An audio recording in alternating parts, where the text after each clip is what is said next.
do some crazy things. Like, we can't sit here and tell you, hey, don't do this, don't do that, because you're gonna do it anyway. We ain't your mom, we're not your dad, like, you know what I mean? But I encourage you. It's almost that weird conversation that you have with your parents about sex. The talk. This is the talk. Exactly what I wanted it to be. That really weird conversation when you're talking about sex and they're like, there's some parents, and it's so crazy, me and my manager were just talking about it. Some parents are like, don't want to talk about it at all. And then some parents are like, hey, I know what you're gonna do, just please be safe. Like, you know what? When you guys go to college, remember, you guys are gonna come in contact with so many different people. People that are gonna make you do things you don't want to, that are gonna convince you. That thing called peer pressure is real, even for adults. Peer pressure is real. So I just want to encourage you, like, don't be afraid of change, but always think about before you make a decision, am I gonna be happy with myself? You know what I mean? And a lot of the time, I did some things where I was not happy with myself. Like, totally not happy. Like, I was a broke college student. I worked at a freaking strip club. And it was not stripping. I was at the front desk of a strip club. And literally, like, I was like, yo, I need money. Like, I can't do this. I'm such a broke college student. I didn't have my family supporting me. My mom is broke. We came from the projects. Like, my dad didn't mess with me. Like, he did not want to talk to me. He hated me. And it's just like, I had absolutely no one. I had no one. So I ended up looking to the world for answers, for questions. I'm like praying. I'm like, and it's a little ironic, but I was like, God, like, I need money. What the heck am I gonna do? Like, I'm not gonna be able to eat. And I got this job at the strip club. Weird, right? And so I was working the front desk and I was making so much money, like literally $800 a night, untaxed money. You guys any work? Listen, it was crazy, right? But I realized I walked into a season and I walked into a space I was so desperate to, when I could have gotten a job anywhere. But because I was looking for the world for answers, I literally got a job that was breaking me down inside. I was doing things, I was condoning. Every single time that girl walked to the strip club, I was saying, hello, have a great day. Like that, like, you should not be having a great day doing this. Like, you know what I mean? But I just encourage you, like, a lot of things are gonna come up. You're gonna wanna make decisions, you're gonna change, you're gonna be friends with girls, you're gonna not be friends with, you're gonna date boys, you're gonna do stuff with boys, you know what I mean? But I just encourage you to ask yourself, dude, am I gonna be happy with myself? Like, am I gonna be able to look myself in the mirror? Could I tell this story to someone and be proud of myself? And the second that you say, I'm so disappointed, I'd be so disappointed in my little sister if she did this. I'd be so disappointed in my mom if she did this. That's when you have to take a step back and say, you know what, I'm good. I'm cool. I don't need to do that. We can chill. You know what, you good. Go ahead, go to that party. I'll be right here. I'll see y'all when y'all get back. It's okay to say no. Absolutely. It's okay to say no. You're going to go through a lot of change, but it's okay to say no to certain changes. But I wish I said no to smoking. I wish I said no to drinking. I wish I said no to working at the strip club. I wish I said no to getting with certain boys, and I wish I said no to going to certain places. Because I failed miserably and I've been hurt really, really bad. Don't be afraid to change. Don't be afraid to say no. All good stuff, good stuff. And Ezekiel, I have Ezekiel here because I really wanted him to talk about the essence of travel and how important that is to whether you study abroad or you just, get out of your comfort zone. I know, are you from Brooklyn? So being in Brooklyn and from Brooklyn, sometimes we don't get to travel. Going away is our first opportunity. To school is our first opportunity to get out of our borough, get out of our zone. It was for me.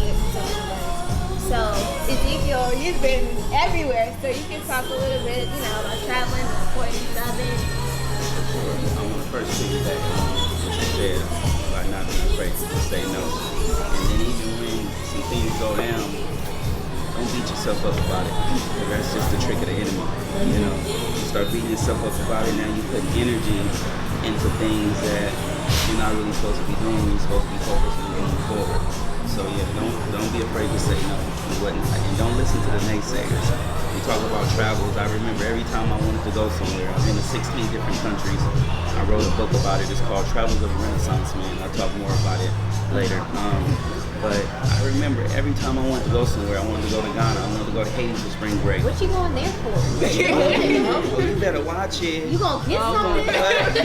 Did you take your pill? Like the malaria? And I said, you're not afraid. I'm from South Central LA. You know, I can get killed out there as well. You know, so a lot of people, just because they're afraid to do some things, they'll try to put some things on you that you don't even need to even worry about. Just go and just do what you do.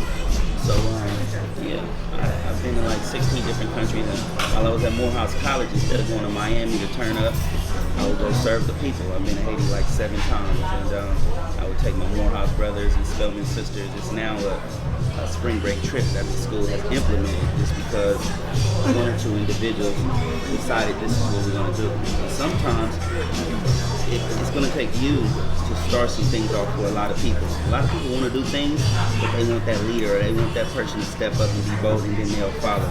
So yeah, don't be afraid to say no. And if something goes wrong, no condemnation. We're not going to beat ourselves up about it. We're going to keep on going. We're going to keep on pushing. And Chastity here. Chastity, I'm gonna let you do your own spiel. I don't want to do the big old introduction because you have a big old introduction.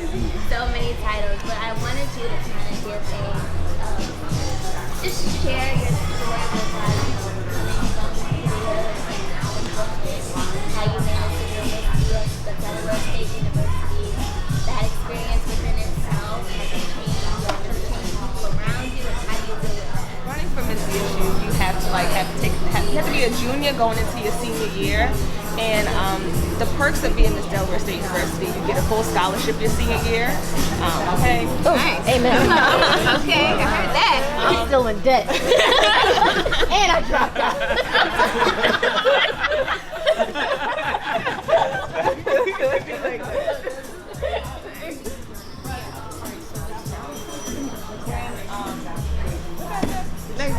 There gotta be a junior to be a senior. Right, so you have to be a senior.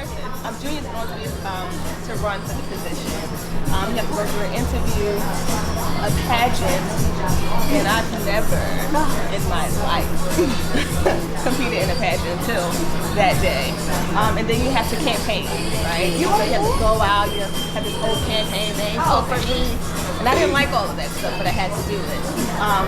Being in a pageant, that helped me channel this inner confidence that I never knew I had, because I was so like, I'm not standing in front of nobody to say all this stuff. I didn't think I could memorize anything, but I was able to do that.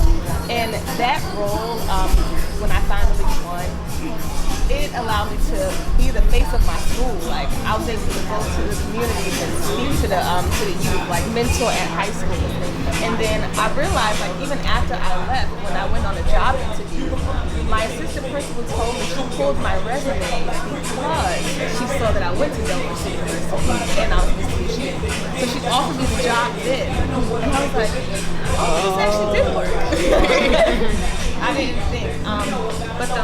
But being able to speak to the young ladies and empowering, I was always about like system and empowerment and unity, because I felt like a lot of us could be at the same campus, we won't even talk to each other. Like, you live right next door to me, why don't we speak to each other? And I wanted to change that. And so I did. I was the person, I was walking out saying hi. I'm like, I don't know, somebody could be having a bad day. But it was my mission to make sure I said hello. And when I campaigned, students told me that I don't even remember who they were. They said, you said hello to me, so I'm going to go for you because of that. And I was like, wow. And then I always wanted people to see God through me. And I'm like, this is not me. This is definitely God. Like, I felt His presence even there. And then when I had to go and compete, like to be the Miss HBCU, I didn't win. I just placed top 10. But even just placed top 10. Okay. That's a big thing. But on my going there, I was like, I felt myself not being confident with myself. I'm like, wow, I'm about to compete against all these other queens. Like, what? But the students, my students, believe that. It's like, oh no, when you go there, you're going to rock this. And I had to do a whole session for them where they see exactly what I do. And I was like messing up. I was like, oh my God, I hate myself. Why am I doing this? But the students was like, start over, do it right now. You're gonna do that introduction again. And I was like, wow, okay. And to realize that I had that much support and love from the students that I didn't know I had. Even after I won, I was like, wow, God, you're really amazing. And going in, meeting the other, I call them sister queens, meeting them, and we actually still talk to this day. We have a group chat, and if we're able to like motivate each other all the time. And just recently, this girl wanted to go to this high school senior. She wanted to go to like Dillard, and I'm like, oh yeah, I know Miss Dillard. So I texted her, and I'm like, hey, can you give this student some advice? Gave her advice right then and there, and she's like, oh, we'll make sure we look out for her when she comes. I was like, oh, well. So it was great, and you know, it had this after effect after, you know, being there. And then even as a teacher now, and I took my students to go visit my school. That was a blessing for me because I said, wow, I didn't think I could do this. And showing them the culture and exposing them, they were like, by the time the trip was over, they said, you know what, I want to go to HBCU. I want to be a part of this thing, and I actually want to come to this school. I said, oh, really? So, and I, you know, being transparent and telling them, like, it wasn't easy. You know, I was that girl, even though being a queen, I'll be in the room with some being unqueen with my friends.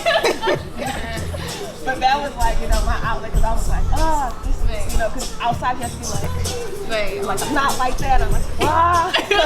Can I just pull something out of your story that was so profound? Absolutely. What's really interesting is she was so confident, and she felt so beautiful, and so intelligent, and so smart, but as soon as she began comparing herself to the people she was competing against, it destroyed her confidence, and she started freaking out. I want you to remember that when you go to college, once again, you're going to be around intelligent, beautiful young women, but that has absolutely nothing to do with you. You can still be powerful, you can still accomplish great things, you can still be the best version of yourself, and success, popularity, if you know, friends, that will all come your way. The second that you start comparing yourself to other people, you're going to begin focusing on the wrong things. You'll end up failing classes, focusing on boys, focusing on everything else that does not matter, but you becoming this amazing, young, intelligent young woman who finally got to college. I don't know about you, but a lot of people from Brooklyn can't do this. You've already gotten a step ahead. You've already taken a step into you guys' future. And you guys are going to accomplish great things. And you cannot compare yourself to other people. Because there's going to be a lot of people there who can afford the school, who are going to be doing better, maybe catching on a little bit faster, maybe have more stuff in their dorm room than you, but do not let that get to you. Because you are just as intelligent, even more anointed, and the favor is over your life. Where I come from, people don't go to college. Who got family that, not me? I was the first one to go to college in my family, and I had dropped out. My grandmother was a crackhead. My dad was the one dealing her the drugs. My mom had 2 kids at the age of 15. It doesn't happen. And I don't know about you guys or where you guys come from, but stuff like this doesn't happen, but it's happening for you, and you guys already have a step ahead, and I just do not compare yourself to other people, and let God do his thing in y'all. Y'all gonna do some great things. Just even being here today, this shows y'all want to be better. And y'all will be, y'all can. Y'all just have to stay focused. She was great. She knew she was great. But the second she lost focus on being her best and focusing on competing against other people's best, she lost that confidence. And I just thought that was beautiful. Yeah.